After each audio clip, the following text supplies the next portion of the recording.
Hi you guys, Twisted Cooking Lady here, also known as Twisted Art Lady, and my name is Samantha. Today we are making pizza sauce, and my next video will be a pizza crust, and then the next video after that will be making pizzas. I'm going to make 3 different kinds of pizzas, and maybe possibly some breadsticks. So let's go on into my kitchen and get this going. Hi from my kitchen, you guys. Here we are getting ready to make some pizza sauce. So what I've done here is I've chopped up reasonably fine some garlic, or excuse me, this is onion. I've chopped it up reasonably small, and we are going to sweat these just a little bit. We're not going to caramelize them. We're just going to sweat them just a bit before we start adding other things in. And I've also cut the tips off of all the garlic that I can get to for this entire clove. And I like to make a little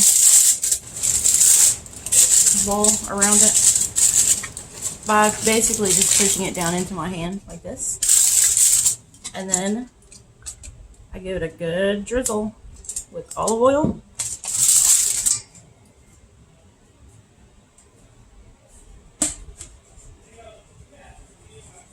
and a little bit of salt,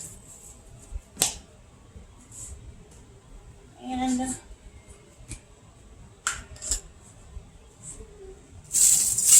a little bit of pepper.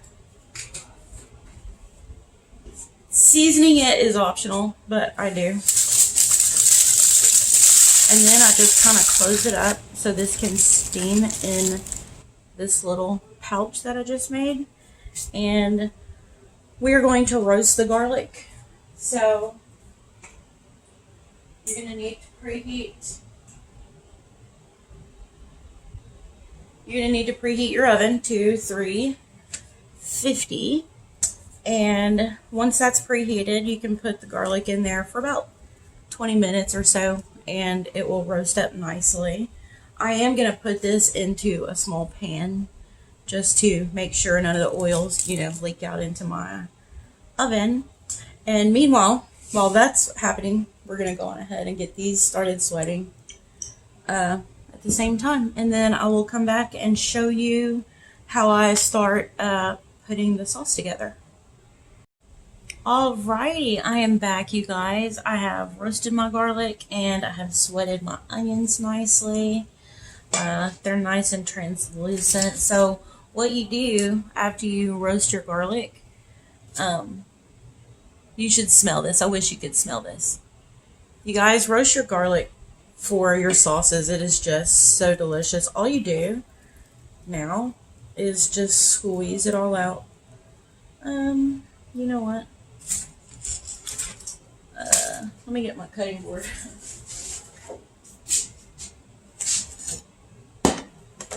I do want to cut this up just a little bit. Okay.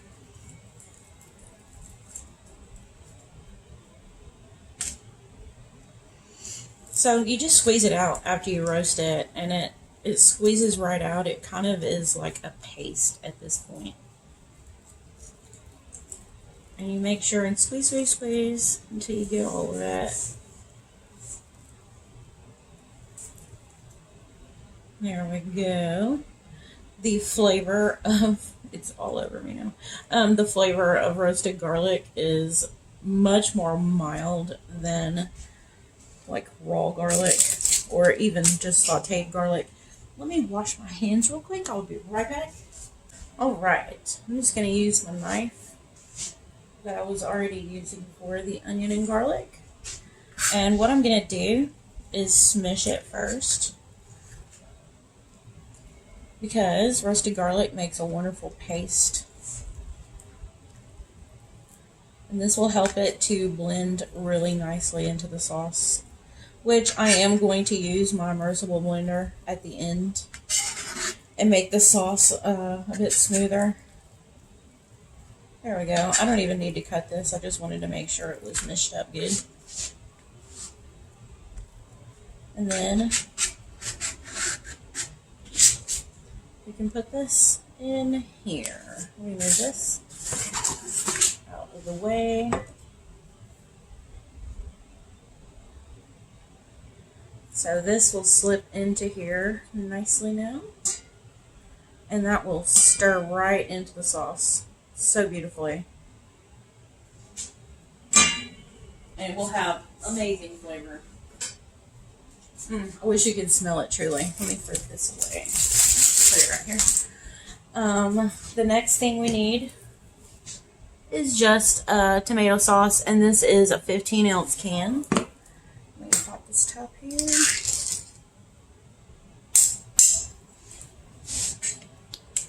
Get that in there. So now at this point, I like to get some water in here and rinse all of this out really well. But I need water in it anyways.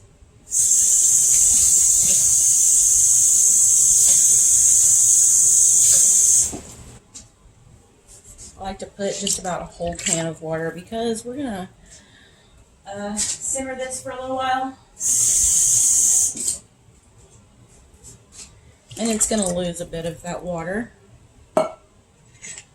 And also over here, I have a 12-ounce can of tomato paste. It's very important to use the tomato paste as well.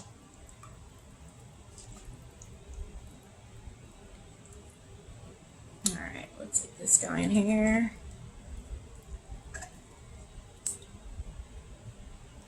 I'm not going to worry about rinsing this can. I'm just going to try and scrape it out really well. I don't want too much water. Although, all you have to do is cook it off if you add a little too much water.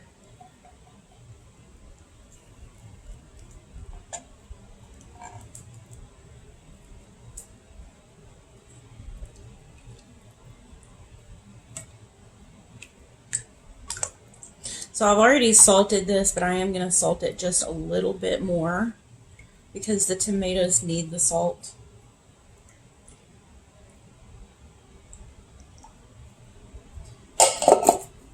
If you wanted, you could use some diced tomatoes instead of the tomato sauce, but I really, for pizza crust specifically, I prefer it with the sauce. When I make spaghetti sauce, I prefer to use diced tomatoes from a can.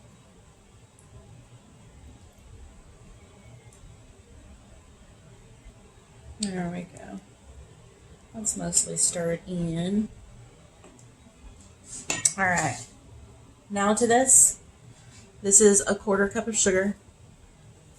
I'm going to put most of it and save some for, I'll check later and decide if I need more. And I really might. Next, crushed red peppers. It gives a wonderful flavor, and you can go by how much you want the spice in there. I want a little bit more. I like my pizza sauce to have a little bit of a spicy bite. Personally, you can put as little or as much as you want. Just taste it and go from there. I'm not giving you guys any measurements on most of this because you're going to want to tailor this to what you like. Alright, next I have oregano. There we go. So I just pour some into my hand for this amount of sauce. This is looking good. And I do kind of crush it with my hands. Also have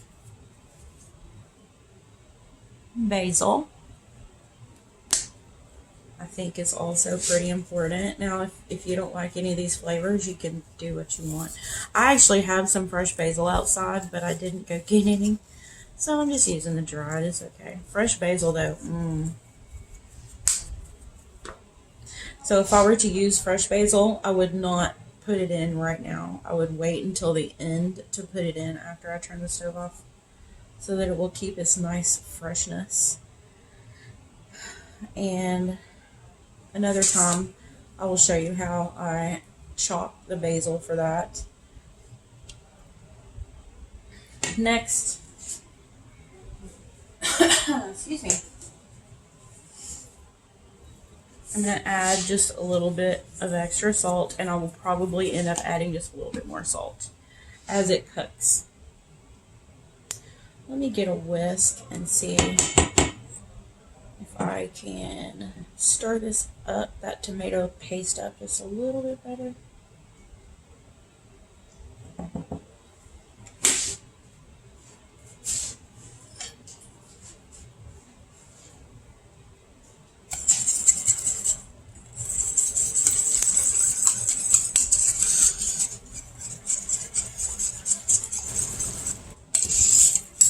Using the tomato paste with the tomato sauce, the tomato paste will give it a nice, rich, tomatoey flavor, which for a pizza sauce, you're going to want that.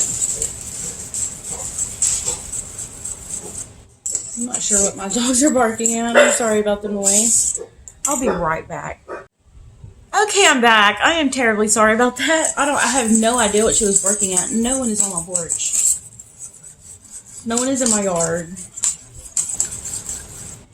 Goofy dogs. So now I'm gonna let this simmer, and I'm gonna really let this simmer. Like I think I'm gonna add just a little bit more water.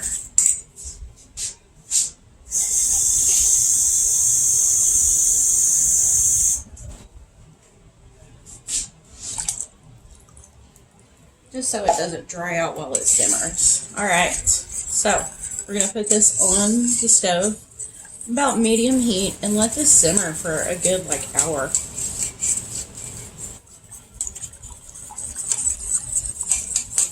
Alrighty, to the stove it goes. I am going to go on ahead and add the rest of the sugar. And a little bit more salt, just like I thought.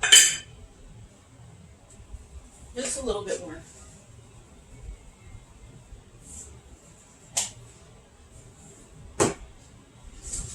I'm going to go in with just a little bit more of the red pepper as well. You guys do this the way you want to do it.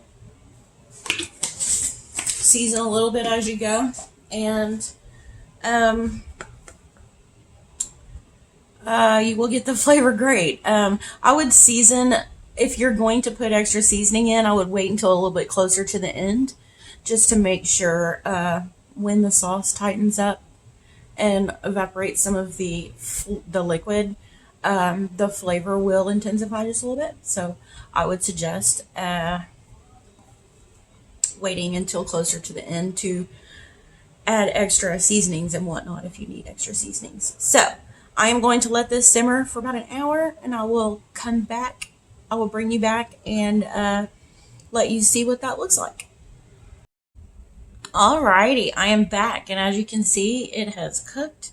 It has got nice and thick and wonderful. So now, I'm sorry about the tapping, by the way. Now I have my immersible blender. This is not required, but I like to do it. Alrighty, it's ready. It's all done. Let me get a different spoon and show you.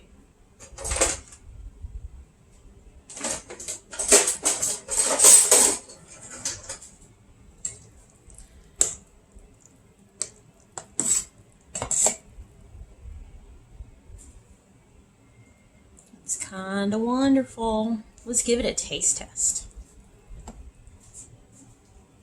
So there are still some little bits in here, and that's okay. But for my sons eating this, I do like to blend it up a little bit because they just like it better that way. Not a big deal. You don't have to do it.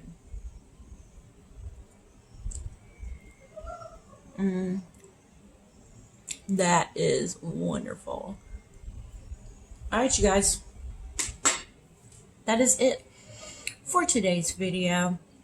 Make sure you go on ahead and like and subscribe and leave me comments down below. And we will be back in another day or two with the next step in the pizza series, and that will be pizza dough. Homemade, easy pizza dough. And it's absolutely delicious. You can taste the developed yeast flavor in it, even though it doesn't proof for very long. So go on ahead and stay tuned for that. And make sure and leave me comments down below. Share with your family and friends if they're into this kind of thing right here. And surely they are. And we will see you on the next one. Bye-bye.